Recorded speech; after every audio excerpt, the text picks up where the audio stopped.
dakizuen kasu bezaitan, baina normalien percepzio izaten da emaitza arlo honetan apurdo galdutu egiten garela. Eta adierazleak hitza agertzen denean batzu urtetik jatzu esalako grano zemantzeko batzuk eta jasotzen dugu batzutan eta asko ganera. Eta beste gozo bat izaten berrero horrek erabiltzen jakikie edo benetan ulertzie zertarako diren, ez? Benetan alegin hori da gero etekina ataratia alegin hori, ez? Orden, gaur argutuko dugu gehien bat ez dugu denbora askorik zaila laburra badalako, baina emaitzak kontzeptua zer da eta zertarako zeraitxi da nahi garrantzituen eta gero adierazleak tresna moduen, adierazleak tresna bat baina ez diren emaitza jasotzeko zelan ere egiten zen eta adibide batzuk. Atal desberdinetako adibide batzuk gero zuen lan saioan hobeto situatzeko, bai? Orduen, lehenengo jasoko dugu kudeaketa aurreratuaren ereduak zer planteatzen daben emaitzen inguruen hori da zuen lan egiteko oinarria eta zer logika planteatzen daben emaitzen inguruen, bai? PDCA zikloa zer den ezagutzen duzu, ez? PDCA zikloa da etengabeko hobekuntza adierazten daben, espresio grafikoa, eta egiten dabena da PDCA, ingelesetik dago jatorriz, eta, baina, gaztelaniara pasatzen da, planifikatu, du edo egin, desarrollo, C, check edo konprobatu, eta act edo doitu ajustatu. Orduen, oso ziklo logikoa da, gertatzen dena da, gero beti ez dugula holan funtzionatzen. Ziklo horrek esaten dabena da, hobetzeko gauzak planifikatu egin behar direla. Pentsatu, nok, noiz, zelan, zeintzu baliabiderekin zer lortzeko eta planifikatu eta gero ekintza batzuk eta dana identifikatu eta gero egiten da. Zer gertatzen da, askotan inertziaz eta egiten duguzula gauz asko eta igual ez direla planifikatuta egon, eta arrazten diren desajusteak. Beste batzutan kriston planifikazio lanak egiten dugu, eta gero egiterakoan sortzen diren nire kontu. Eta ez dugu beti betetzen gure planifikazioa. Orduen, hor bai egoten da desajuste bat. Txekeo hirugarren atal horrek edo baloazio atal horrek azken finien egiten dabena da, identifikatu zeintzu gauza ez diren egin eta hausnarketa prozesu bat hasten da martxan. Da, zergatik ez dugun egin, zer ez dugun kontutan hartu, zer gertatu den, eta horren arabera proposatzen dugu enfoke barri batzuk. Eta hori izango litzeke ajustea. Eta hori entzuten da? Bai, horri dugu? Bai. Horregaz egiten da ajustatu. Eta ajuste horretan egiten da hori, berriro enfoke barria planteatu eta horrekin bidire berriro planifikatu. Zentzu horretan, errobeda honek egiten dabena da, buelta eman, bai? Ikusten da hori? Orduen, etengabeko hobekuntza ziklo hau, hori da ziklo bat, eta etengabe bueltaka doan errobeda bat da etengabekoa. Gero hau aplikatzen da, modu askotan, baina esan genke enfokerik simpleena eta oinarrizkoena hauxe da.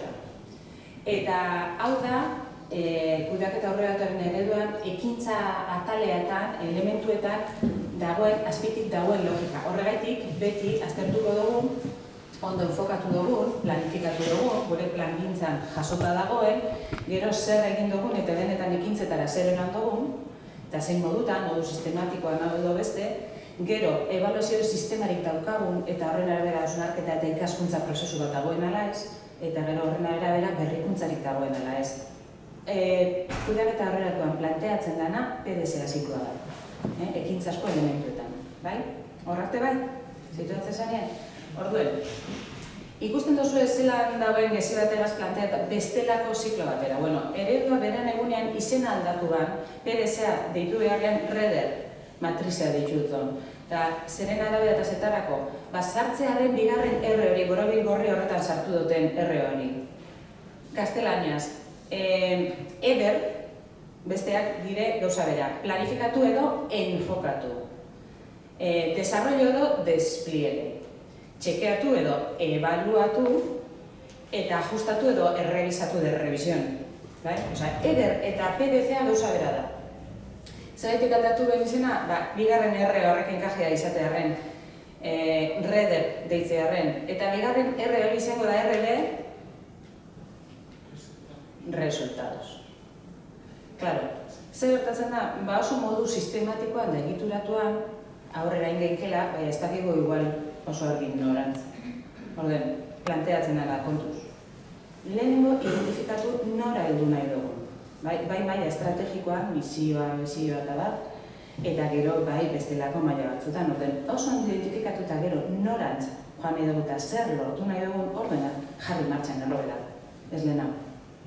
Bestela inertziaz jokatzen ezten gara barriro. Ulertzen da logika hori, eta R resultados da, orduen gakoa eta emaitzak. Hemen planteatzen dire, eta adierazleak egongo dire emaitzak jasotzeko, tresna moduan. Bai? Orduen, adierazleekin sartu orduko, zertarako eta nola jaso behar ditugu emaitzak? Bueno, oso garrantzitsua, emaitzak erabakiak hartzeko jasotzen dira ez kajoi batean gordetzeko, ez txosten batean, memoria batean jasotzeko, eta jazta. Beste urte bat, beste gauza bat. Lan astuna da, lan gogorra da, baina etekinak atatzekoa da. Eta ganera garrantzitsua da, esan dugunatik. Orduen, erabaki azkarrak eta egokiak lortzeko datuetan oinarrituko gara. Honek ez da esan nahi, esperientziak eta intuizioak ez peken lekurik, baina bere maila, neurri baten. Azkenien oso arraskutu izaten da, sentsazioekin funtzionatzea. Nik uste dut honek oso ondo funtzionau dauela, nik uste dut jentia gustora batitu zala, galdetu, jaso informazioa, jaso datuak eta horren arabera funtzionatzu. Ze percepzioak oso parzialak dire eta oso subjetibak dire. Orduen, datuetan oinarrituko gara. Eta beti be, helburua ez da izango argazkian oso guapo irtetzea, hori ondora. Helburua izango da, etengabeko hobekuntza prozesu hori jarraitzea. Hori argi dugu zuen? Igual eguneroko jardueran batzuetan biztaz batzen dugu, ez? Baina, kontzeptualki argi dugu, ez? Bueno, orduen, datuekin egingo du jolaz edo beste batera esan dugu, hausnartuko dugu. Erabiliengo dugu datuak modu desberdinetara, ondorioak ataratzeko eta horrekin gero, hausnarketa bat egiteko, ikaskuntza prozesu bat martxan jartzeko eta erabakiak hartzeko. Orduen, ikusiko dugu oso azkar, ereduak zeintzuk aspektu edo hartzen da esan kontutan emaitzetan. Zer zaindu behar dugun eta zer eduki behar dugun kontutan. Eta ikusko dugu zapur bat ezaugarri, bai? Ereduan agertzen dena tal cual, jarri dutzuet hemen, emaitza elementuak. Erakundeak zehaztu egin du zein direnaren emaitza aipagarriak, garrantzitsuak direnak, behar adinakoak, beharrezkoak. Ez da jasotzearren, ez da datu pila bat izatea, ez da kontu askoren inguruan datua jasotzea. Lehenengo egin beharko da hausnarketa lan potenteak jakiteko benetan zer dan esanguratsua, zer dan garrantzitsua. Eta gero hasi datua jasotzeko prozesu horretan. Batzutan nortzen dugu gauzak errazak direlako jasotzeko, baina igual ez dugu hausnartu benetan honek zekarpen dekon. Eta jasotzea lana izan da, igual errezena da. Gero hori prozesatzea askoz bezaila bada, eta horregaz gero erabakiak hartzea eta gauzak aldatzea. Orduen, lehenengo eta behin ikusten duzu ez dauz, arlo nagusi bi, baliagarritasuna eta magnitudea. Joango gara purbet ez dira ikusten, baina ikusi, baliagarritasuna, ez hasi ezer neurtzen, ezer jasotzen filtro hau pasatu barik. Erabakitako datu eta informazioa aipagarria erakundearen eraginkortasuna eta efizientzia ezagutzeko balio du. Eta, beraz, behar bezala segmentatuta daude. Egokiak eta zehatzak dira, ekintzen eta amaitzen arteko loturak ulertzeko eta etorkizunerako proiekzioak egiteko aukera ematen dute. Bueno, goazen astiro ikusten, azkenien paragrafo baten gauza asko esaten diru, Orduen, eremua, datuak jasotzerakoa. Erabilitako datuak edo informazioa aipagarriak ikastetxearen eraginkortasuna eta efizientzia ezagutzeko balio behar dute. Zer esan nahi dugu honegaz? Jasotako emaitzak interes talde nagusien premia eta espektatibak izango dituztela kontutan. Orduen, jakin beharko dugu noren inguruko informazioa jaso, euren gogobetetze maila, euren percepzioa eta euren inguruko datuak, errendimenduzko datuak eta bai? Ez edozena eta edozegaitik. Eta horrek jarri dutzu eta adibide txiki bat, ez? Ikastetxearen urteko planaren betetze maila. Bueno, hori izango da datu oso garrantzitsua. Edo ikasle eta familien gogo betetze maila. Horren arabera funtzionatzen dugu. Hori da gure erronka nagusia. Langilegoaren gogo betetze maila. Langilego barik ez da prozesurik. Eta langilegoa ez badago ondo, lana ez da ondo egiten. Orduan, horrek esate baterako dire datu garrantzitsuak eta izen aldire adierazle garrantzitsuak jakiteko gure bilakaera. Orduen, horren emaitzen arabera, hor lortutako emaitzen arabera, erabakiak hartu dugu. Eta hartu beharko dugu. Horretzen da idea? Orduen, eraginkortasuna eta efizientzia eta estrategiarekin koherentea. Orduen, kontua ez da, emaitza asko jasotzea eta edo zeren inguruan esan duguna, arlo eta gai aipagarrietan jasoko ditugu eta hauen artean esanguratsuenak lehenetsiko ditugu. Beste batera esan da, adierazle gitxi eta esanguratsua. Hor egoten da, inertzia, denbora bat badaroz honetan, hasieran ez dugu apenas adierazlerik egiten. Gero horren urteetan pila bat. Eta gero egiten da noreka puntu batera edotzen gara, eta joaten gara identifikatzen zeintzuk diren igual garrantzitsuena. Baina horra heltzea da erronka, gitxi eta esanguratsuenak. Bai, hor situatzea zaria? Aurrera ingo dut? Edo oso zer deko zure esateko. Bueno, orden, alde batetik jakin zeintzuk, zeren inguruko informazioa jaso. Gero, datuen segmentazioa. Ez da, hori pertsona katalean egon ginean irakasle eta ez irakasleen inguruan. Aritu ginean, esan gendun, inkestetan eta bat, modu desberdinetara jaso aldala informazioa. Eta datuen segmentazioak badeko pisue. Henek emoten duzkuna da aukerie diskriminatzeko hobeto nondik datorren informazioa edo zein arlotan informazio gehiago eskaintzen dago. Eta horren arabera erabakiak desberdinak izan dira. Bilketa egiterakoan orduen, inkesta bidez esaterako, informazioa nola antolatuko dugun erabaki beharko dugu. Ikasle eta familiei bideratutako inkestetan zikloka banatuta esate baterako, markatzeko aukeri mote bastak izen ziklotakoa izatea, edo sexuaren arabera, gizon emakume, edo beste batzuk, eraikin edo lokalizazioaren arabera, igual geografikoki eraikin desberdinetan zauzenien, edo geografikoki zakabanatuta, edo dana da, eta horretaz aparte, normalien inkestetan galderak gaika antolatzen dugu. Bueno, guzti horrek emango duzko informazio gehigarri bat, eta horren arabera bestelako ondori batzuk eta eragin ez. Segmentazioa kontzeptu ulertzen dugu? Orduen, esate baterako hurrengoan agertzen dena, langilegoari bideratutako inkestetan proiektuka, edo mintekika, edo lan egoeraren arabera, lan baldintzen arabera, antxinatasuna, arduraren arabera, edo sexuaren arabera baita, horrek eman duzku langilegoaren inguruko inkestetan eta hauek jartzen badoguz galba edo filtro moduan, eukiko dugu pista gehiago. Orokorrean hartuta, gogobetetze maila izan alda 7, baina ez gara segmentatzen eta zikloka banatuta ikusten dugu informazioa, eta ikusten dugu hain ziklotako langilekoak batez ere dagoezela oso azar erakundearekin. Datu orokorra badekogu, ez dugu hori beriztu.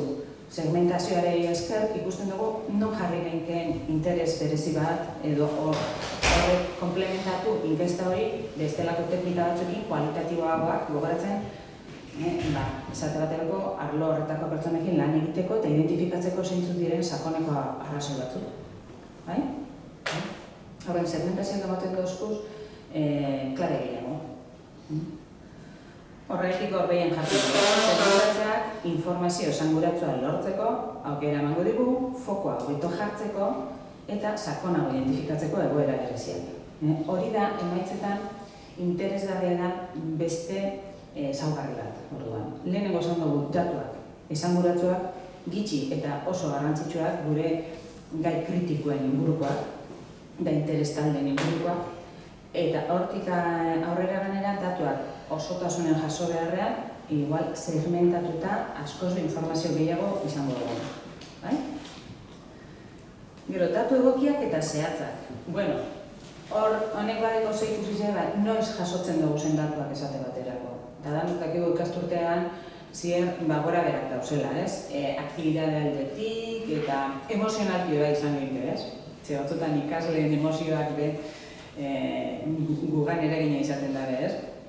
Iztagarrin ikasturte hasiera, edo amaiera, edo porbestera izan, edo ez izan, eta bai? Notak jasotzeko inguru egun horrek, edo ez? Orduen, helburu ez da izango aukeratuko dugu une hau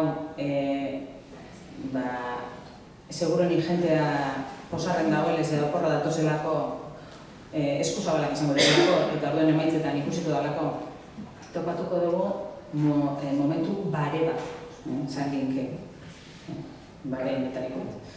Eta orduen izateko ahaliketan jakinda ez da objektibo izango inoz, ahaliketa neutroen zanginke, aldan neurrian.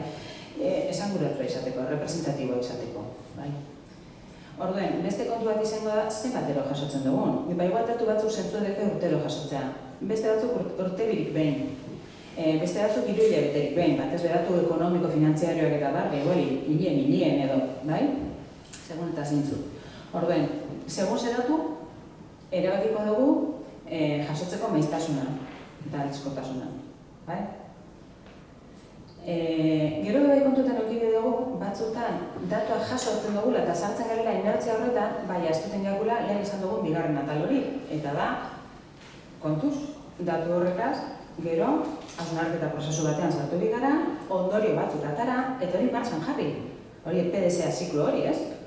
Orduen, martxan jartze horrek denbori hori dau. Eta esate baterako pertsonen inguruan eta batzutan erakunde askotan erabakitzen da, urte batean jasotzen dugu datuen, urren urtean martxan jartzen duguz erabakitako egintzak, eta urren urtean jasotzen duguz berriro datuak. Ez urtero, ez da denborarik emoten askotan ezartzeko erabakitakoa, martxan jartzeko eta edatzeko. Orduen, hori bekontutan izan behar da. Eta guzti hori, pentsatu eta beharko dugu logikari jarretuz. Eta gure esperientzia zindan jakin da. Bai, hau argi. Bueno, eta gero hori, datuak jasotzeko inkestak abiz esaten, baina modu asko da, rendimenduzko datuak direnak beba da, ez dugu zenak aldetzen, ez dire percepziozkoak, dago jasotzen dago zen datuak. Izen alda abstentzio maila, izen alda rotazio maila, izen alda formazio planaren betetze maila, eta hori ez da galdetzen. Horrek jaso egiten dugu, esate baterako. Datu ekonomikoak esate baterako ez dire galdetzen, normalia. Bueno, orduen, beste kontu bat hor agertzen da baliagarritasuna aspektu horretan, eta da, datuen arteko loturak ulertzea. Jasotako datuak eta emaitzak zein neurritan izan diren egindakoaren ondorioa. Bueno, hau oso garrantzitsua da, bai. Nik uste dut adibide argi bat izaten dela jantokiaren esate baterako, ez? Ikusten dugu urtero, galdetzen dugu eta gogo betetze inkestan atatzen da jantokia niko eskaz da bilela, ez? Gogo betetze mailan jantokiaren inguruan igual eskaz. Jartzen dugu martxan ekintzak eta horrengo urtean igual lobetzen da apur bat. Jarraitzen dugu lerro horretan, horrengo urtean jaizten da. Ze puntuteraino da ekintzei esker, edo ez. Hori da lortu behar duguna. Atal horretan oso zaila izaten da. Percepzioa kanera, seguruenik familien edo gurasoen interesa eta ikasleena ez da bat izango. Jantokiko kontuetan izan nahi dut. Orduen, hori kendutaz, igual da porbet gehien zoratzen zaituena normalean, ekintza arloan landu duguna erreflejatuko da emaitzetan. Eta hemen ikusi beharko duguna da zer puntuteraino lortu dugun emaitzak dagozen lotuta ekintzarekin. Lotura da. Ez dakiz zer inguruan justo, ez dakiz zer aldatu dalako, edo legea aldatu dalako, edo ez dakiz zen diru laguntza ez dalako irten, edo guk egindakoaren arabera izan da, edo ez. Hori da hemen neurtzen dena. Ikusten dago? Eta hori esaterako ebaluazio prozesuetan aztertzen da. Ze puntutaraino igual, zure datuak urte hori urte beranz doaz, eta berrepente igoera bat dago, hobetze bat dago. Aztertzen da, zer entzen duen aurreko urtean edo urteetan da. Eta baditu, justo aldatu genduna, martxan jarri genduen, prozesu barri bat, enfoke barri bat, eta horri esker, hobekuntza bat egon da. Ikusten da. Bueno, horrarte baliagarritasuna. Orduen, emaitzai buruz gabizenien, ez da lan abstrazio bat. Emaitzetan, guk erabaki beharko dugu, zer jaso nahi dugu, zelan segmentatuko dugun informazio gehiago izateko eta kritikoa, gainera, noiz egingo dugun eta zein tresnarekin, eta esan dugun azkena, zer lortzeko eta zer lotura lortu nahi dugu. Eta zer esker. Orduen, magnitudea aspektu honetan lantzen dana, zatika joan gana zuzenean da, joirak edo errendimendu operatibo egokiak izatea planteatzen dugu kudeaketa aurreratuko ereduak. Hau da, datuak jasotzen hasten bagara, evoluzio bat, bilakaera bat ikusteko, segun zelan aldizkotasun erabaki dugu, baina urtez urte joan beharko gara ikusten, adierazle berak zelan evoluzionatzen daren. Hor ikusten duzu adibide simplea jarri dutzuek ulertzeko, urtez urteko evoluzioa ikusten da. Eta horrek zetarako balio da, ikusteko benetan gauza bat ezarri da sistematika bategaz eta barneratu da edatu behar bertan, edo alegin puntual bati esker izan da. Kudeaketa sistema hauekin jatzen gabitzena da sistematizazioa, egituraketa bat, lan egiteko modu egituratu bat, eta erakundean edatzea. Honek balio da hori ikusteko zate baterako. Urtez urte, zen modutan gabiz evoluzionatzen. Eta joerak ikusten die. Joera bat izateko urte biko datu beharko dugu. 2012-tik 2013 da joera bat egongo da. Positiboa, negatiboa, mantenduko da. Orden hemen, zenbat joera egongo dira? 2012-tik 2013 bat, 2013-tik 2014 beste bat, eta 2014-tik 2015 beste bat. 3 urteko joera dekogu, eta joango gara ikusten, kasu honetan, joera positiboa dela. Orduen, adierazle jakin baten, ikusiko dugu, gure joera positiboa dela, gure bilakaera positiboa dela, gauza kontu egiten gabitzela. Emaitzetan ikusten da, emaitza positiboak direla. Hori ikusten da? Hori interesantea da. Hori ikusteko benetan, oin dela 3 urte egindako kontu bat oso ondo egon zen, oso ondo funtzionatu ben. Bertan bera bilitu zen, edo urtez urte jarraitzen dugu dinamika horretan. Gazen ertzera. Orduen, beste idea bat, adierazleak jartzerakoan, helburuak jarri beharko dira. Adierazle bakoitzeko.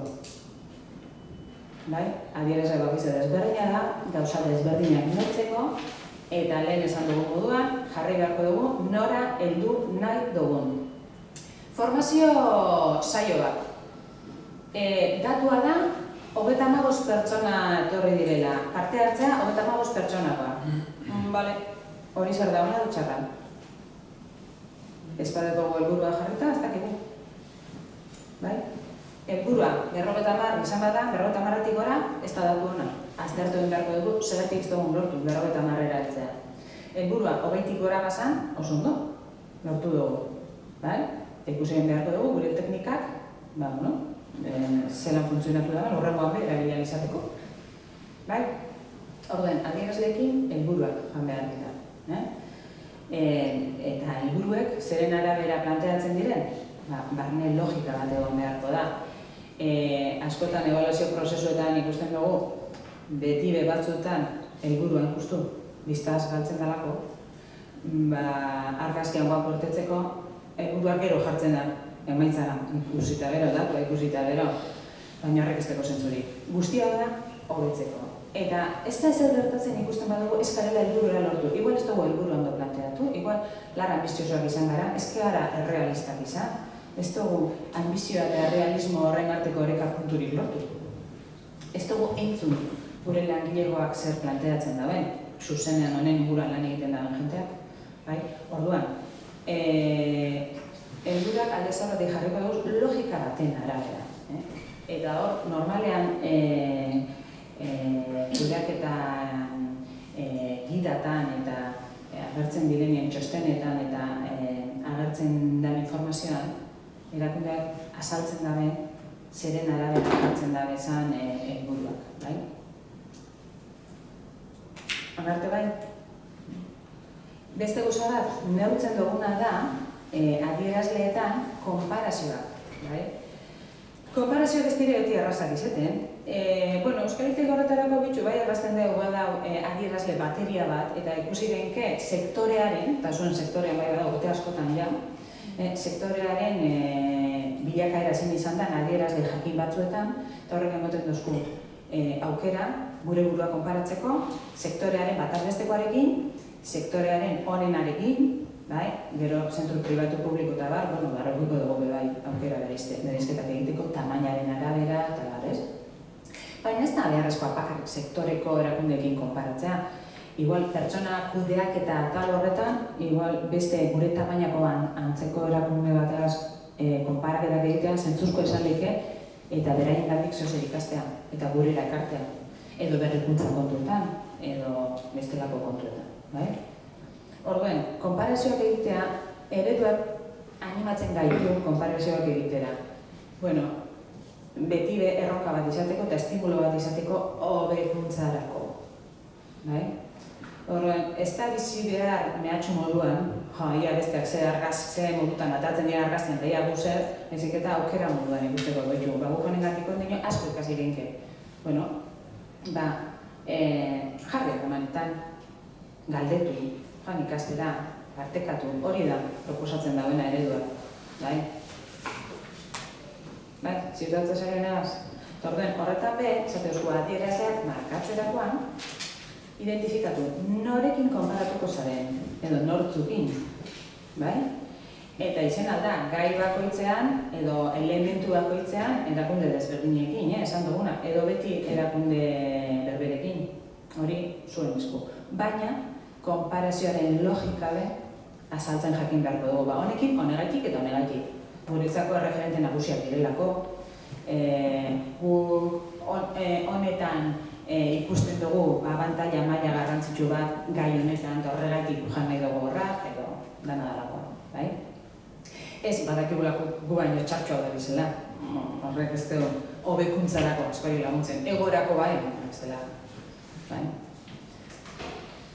Orduen, esan dugu, magnitude atal horretan, joerak urtez urteko bilakaera ikustea garrantzitsua dela, ikusteko egituraketa bat dagoen, sistematika bat dagoen, helburuak ezartzea eta jartzea adierazle bakoitzeko garrantzitsua dela, jakiteko nora heldu nahi dugun eta horren arabera ondorioak ateratzeko. Eta gero beste batzuekin konparazioak egitea, jakiteko ingurukoek zertan dabitzen eta ikusteko erreferentziazko erakundea zeintzuk izan aldiren eta euren gandik ikasteko. Onarte bai? Hau da kolegio urkideen ez teke euskeraz jarrita kudeaketa gida hau eta euren azalpena, gidan, zeintzuk diren, esan dugunaren laburpen bat, indicadores relevantes. Zaten dabe, incluimos en este grupo aquellos que, tras la reflexión del equipo de organización, decidimos que daban respuesta a la pregunta que necesitamos saber, hori da galdera, y que tiene una relación causa-efecto, esan dugun lotura hori, con la misión, valores y los planes estratégicos, el desarrollo de la cooperativa y el despliegue del proyecto Urkide bidean, etc. Horrek azaltzen dabe, zeren arabera erabakitzen dabe, adierazle batzuk eta ez beste batzuk. Neurtzea, jasotzea emaitzak eta datuak arlo batzutan da ez beste batzutan. Gero, fijación de objetivos, eta hemen azaltuko da, ez da nahi irakurriko, hor deko zuen, hemen azaltzen daren zein dan, helburuak esartzeko eurek jarraitzen daren logika, bai? Guri enkaja duzko gehiago ala gitxiago, ez dugu zetan jarraitu euren logika, bera. Baina, bueno, da ikusteko hausnarketa bat egon bala lehenago, eta identifikatzeko zergatik erabaki dugun helburu hau eta ez beste bat. Eta batzuk, ikusten duzue, jartzen da belako franja bat, objetibo minimo eta objetibo de excelencia. Gitxienezkoa, eta gero, ja, goiko marri ikutzen baduzu ja, lagitxe. Bai? Hori izaten da apurbet, gero ebolazioak eta egiteragoan apurben astutzen gara ebolatzaileko horrekin, ez dakit trampa txiki bat edo izaten gogan. Baina, beti da erakundeari galdetzea eta ulertzea beraien logika zein izan da, bai? Da igual, zentzuzkoa da. Normalean, helburu bat jartzen da, puntu bat. Baina, beste erakunde batzuk, igual hori, franja bat markatzen da, bai? Eta gero, konparaketak, esate baterako, honek esaten da. Intentamos conocer nuestra situación respecto a la media del sector y respecto al mejor utilizando la batería de indicadores de Euskadi. Hay indicadores en los que no tenemos comparativa, claro, dama puesto gauzabera jasotzen, porque no todos los centros manejamos los mismos indicadores o las mismas formas de obtenerlos, ¿vale? Lógico. Esta segmentación. De la mayor parte de los indicadores disponemos de datos segmentados por etapas, áreas, docentes, OPAs y otros. En la guía se recogen algunas, eta azaltzen dugu, bai? Orduen, egiten dabe azalpen hau. Artxandako trueba ikastetxeak gauza bera egiten da, ozten irakurriko, baina beti, emaitzetara joan orduko, zenbat ero jasoko da esan, segmentazioa zeren arabera egiten da, helburuak, konparaketak, eta bai? Orden, hausnarketa hau egitea datua jasotzen hasi orduko garrantzitsua da. Bai? Hau dekuzu Euskal Itendeko bere web horrian librera, bilaketa hauek egiteko buscador deitzen da. Buscador de gestión. Eta hor, gida aipatu baina aurkene da, ikastetzea edo hizkuntza zentroa aurkeztu direlako nuspaitean kanpo ebaluazio batera, bai? Gero aitortza jaso dabe, edo ez, bai. Orduan, gero eura, gehienek, 99an, publiko egiten da eurek idatzitako gida, eta gida horretan tarte bada emaitzen, bai? Emaitzak estrategian, emaitzak pertsonetan, ikasle eta familietan, eta bar. Eta hori dekozu eskuragarri, sartzen zari gure web horri zen, eta bilatzen duzu ez gidak, edo elementu ikaitzik, emaitzen gatik, eta asaltzen da, bai? Ez dut lan eskola publiko... Mikroa, bai.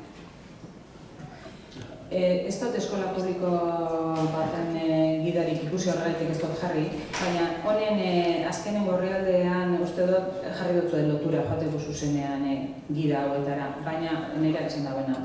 Buscador de gestión horretan, Euskaliteko web horrialdean agertzen dire, gaur egun zintzilikatuta dauzen gida. Aldiro jaten dire berrizten, eta sektoreka eta agertzen dire berda. Bueno, ikusi dizuen adierazleak gidatan, horretan gidatan zelan agertzen diren, grafikoki zelan adierazten diren, normalean, ez beti, baina normalean holan adierazten diren. Eta holan, begirada batean informazio guztio dekogu, zata baterako. Grado de satisfacción general del alumnado, hor trueba, txandako trueba ikastetxekoa. Bueno, ikusten duzu, lehen zutabea, urdin agertzen den horretan, da eurek lortutako emaitza ikasturte horretan. Bigarrena izango da bataz bestekoa. Zinarrezko A lortu da den zentruen bataz bestekoa. Hirugarren zutabea da urrezko A lortu da den bataz bestekoa. Eta gero gorriz agertzen da borobitxo hori marra bateraz lotuta izango da eurek jarri da den helburua. Holan ikusita nik esango neke. 2014 urtien helburua jarri baduzu 7,27an edo eta lortu zen dune 7,52 edo digun, edo ez da gizema, edo 55, logikoa da horrek urtean apur bat gehiago igotzea, gitxienez maila horretan arte, ze maila gehiago lortu duzu. Igual hurek zen dabe, ez, izan da oso zirkustantziala, badazpadan gitxitxoa jarriko. Horrek urtean jartzen dabe, maila bera, gitxitxoa. Eta ikusi emaitzan norarte heltzen da, errealitatea da 8,0 lortzen da belako gobetetze maila. Orduen, ez dut zat ikusten logikari nik ebaluatzaile moduak galdetuko notzen, eta zeratik jarritzen duzuen da jartzen helburua hori ez da erronkagarria. Maila hori gainditu daudeko zuen, aspaldi. Zein da honen logika? Hori da, zenturak azaltzen jakin behar dagoena. Zeratik jarri duzu zen behin, Ze, helburuak zein behar dire. Erregistak bai, baina erronka bat suposatu behar dabe, hobekuntzarako. Ulertzen da hori? Orduen, horre gauzak aztertzen dire. Eta hemen ikusten dugu evoluzioa oso ona, joera, oso positiboa izan da, helburuak bete dire, jarri dabe, logika baten arabera, zalantzan jartzen duena kanpotik, euri galdetu beharko jake, ulertzeko, helburu jarri dabe, eta konparazioak behin dabez, batzutan, lehenen urtean batez be, txartxoa batara dira argazkian, eta hurrengotan asko sobeto. Eta azkenen urtean ez da konparaketarik egon, hori behar aldatu den beharko litzatzen zaitik, ez da konparaketarik azaldu espalan, ez dut dira gure testuan baina. Bai, ulertzen da apur bat ideia? Bueno, honek dire apur bet adierazle baten kontutan hartzen diren datuak. Honen arabera, honek hau ekiten da, aspektu hau ekiten da, erraztu ez dakit baina, hobetu eta sakondu hausnarketa. Eta jakin, gero ondoriak eta planteatzerakoan, eta hobekuntza planteatzerakoan, non jarri behar dugun fokoa. Bai, onarte bai, situatzenarien? Bueno, orduen, normalen ikusten duzu hor behien testua agertzen dela. Hori da, urkideok asan dutzueten el mínimo eta la excelencia, helburuetan, ikusten duzu esmargarrizek, erakustearen zan. Batzuetan franja bat sortzen dela, ez? Gutxienezkoa, horia, eta hori urdin ildunagoa, gorengo maila bat, ez? Gero ez dakit, zeren arabera hartzen da ezen erabakiak. Minimoa gainditzen bada nahikoa da, noiz hasiko zari erabakiak hartzen. Bestela minimoa jarrita nahikoa da. Batzutan, ez da erraz ulertzen enfokea, baina bueno. Eta normalien testuan saiatzen dire azaltzen lotura. Ekintzetan hau eta jarri gindu martxan eta honi esker lortu dugu zonek emaitzak hain urtetan. Hori izan dugu lotura hori. Hendek ez da bezala izuek olako gida baten behar duzun eta txosten bat, baina bai bada ikusteko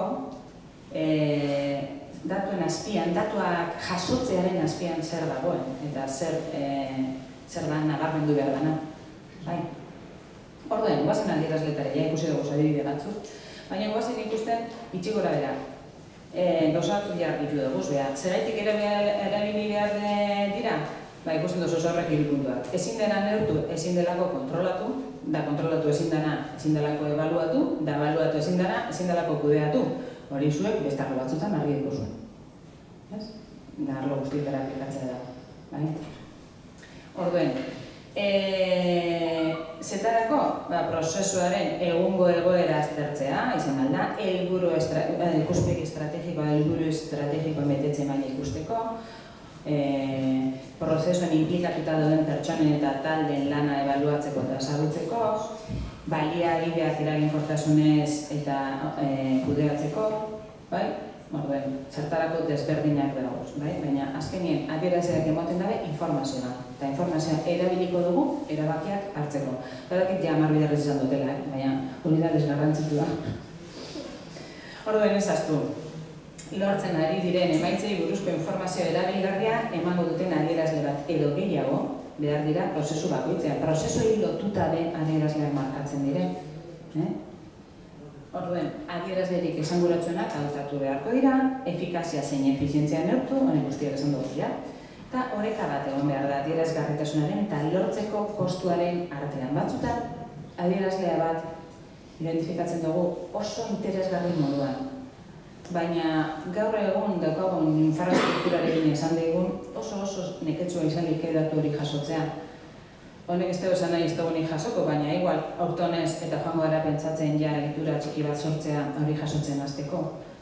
Ezin duguna da, datua lortzearen hainkas gora jarri gure jarduera guztia eta ia gure klasea prestatzeko denborarik ez izatea esaterako. Ezen behar dire tresna batzuk kudeaketan laguntzeko, baina neurria galduarik, horreka puntua galduarik. Horrek guk ere bat ez dugu itxuko auto, hau ez dugu neurtuko. lortzea delako kriston zaila. Ondo gara pentsatzen zelan joan urren batan lortzen. Hori zuen erabakia da. Bueno, egongo dire orduen prozesuzko adierazle batzuk, prozesuan bertan ematen diren pausuak neurtzeko, hor markatzen diren ekintzak neurtzeko, eta jaurreko saioetan esan gendun, egongo direla emaitzetara bideratutako adierazleak. Helburu estrategikoak, helburu potoloak benetan bete duguzan, ala ez. Eta askotan egiten duguna da, hor bat egiten gara. Egiten duguna da, hau jarri dugu helburu moduan. Helburu hau lortzeko ekintza hauek egingo dugu. Ekintza hau bete dugu, bai, jazta, neurtuta. Baina, ikusi duzu benetan helburu hori lortu dugun ekintza hau ezker edo ez? Hori da neurtu behar duguna. Horregaz lotu adierazleak. Igual ekintza jakin batzukin bai, kritikoak direlako, Baina, batezle, helburuaren lortzen baina. Da, neurtu behar duguna. Bai, hori aurrekotan gaipatu dugu, eta orduen, hori izten dut, baina ikuspegia galdu gabe. Zertarakoak galdu gabe. Orduen, hau da nazko tirakurriko, baina gauza batzuk ja esan dugu. Ezaugarri batzuk. Adierazleak izan behar dire, baliagarriak, simpleak, kriston komplikazio numeriko edo formulazioekin sartzean bagara, ezin izango dugu edonok erabili. Eta ezin izango dugu edonok ulertu. Zebat eta simpleagoak, hobeto. Espezifikoak, gauza zehatzak, neurtzeko ez edo zer neurtzeko, bestela ja ez da kritikoa, ja ez tozko informaziorik emoten. Neurgarriak, adierazgarriak, independienteak, elkarren artean, positiboak, emaitzetara bideratuak, kopuru mugatukoak, hau da gutxi, eta fidagarriak. Benetan jasoketa hori fidagarri izan daizela. Eta hori aldiro hori aztertu enkarko da. Modu honetan ondo jasotzen dugu datua? Ze, klaro, zer jaso nahi dugu eta zelan jasoko dugu hau, Bai, eta horretarako dira registro bat eta sortuak dire edo dana dela. Orduen, jasotzeko modua fidagarria da, ez? Bai, orduen datuaz fidatzen az, ez dela ez? Bai? Bueno, hau ez da irakurtzeko, ikusten duzuen moduen. Dire, adibide batzuk, gero relazio epiko duzue, baina jarri dutzuetez, adibide batzuk honetan, zentru bizitako adibide batzuk elementu bakoitzeko. Orduen, esate baterako, estrategian neurtzen diren, jasotzen diren datu batzuk. Adierazle batzuk izan aldie. Porcentaje de ocupación, satisfacción global de las familias, satisfacción global al alumnado, satisfacción global del personal, el EBITDA, el cash flow, resultados PISA de cuarto de ESO, porcentaje de alumnado, esto te gusta en mi perrez, titulada en cuarto de la ESO, no puedo ser. Porcentaje de consecución de objetivos del plan anual, porcentaje de consecución de objetivos de los equipos, solvencia a corto plazo, autonomía financiera, orden ikusten duzue. Dauz, adierazle batzuk, arlo ekonomiko-finantzarioaz lotuta dauzenak, eta beste batzuk gure emaitza estrategikoekin lotuta. Bai? Asebetetzearekin, betetzearekin lotuta, eta baita gure helburuen betetze mailarekin lotuta. Bai? Ikusten da? Bueno, ikusizta askorik ikusten da, zuek entzun. Esate baterako, bezeroak edo ikasle, familia, arlo horretan, satisfacción de familias con la formación académica, satisfacción de familias con la acción tutorial, satisfacción de las familias con la formación en valores, satisfacción de las familias en convivencia, satisfacción de las familias en implicación, satisfacción del alumnado en implicación, satisfacción de las familias con el comedor, con las extraescolares, con los servicios, con la comunicación, bai? Eta hori lortu dabe galdetu indalako inkestan baten. Bai? Hori aztertu da, eta gero bertuterak. Bai ez baten ikusi, urtez urte. Hori galdetzen dabe urtez urte. Eta ikusten da urtez urteko evoluzioa. Esate baterako, ez dakit ikusten duzuen, goiko bigarrena eskumetara dauen goikoa, satisfacción de las familias con la acción tutorial. Gora bera dauz, ez?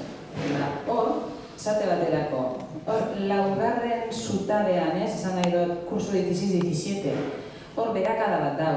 Hori, aztertu entarko da, zergaitik egon dan berakada hori, eta ekintza barri batzuk diseinatu beharko dira, urrengoan hobetzeko, eta sosoren goben seguruenik, ze urren urtean hobeto.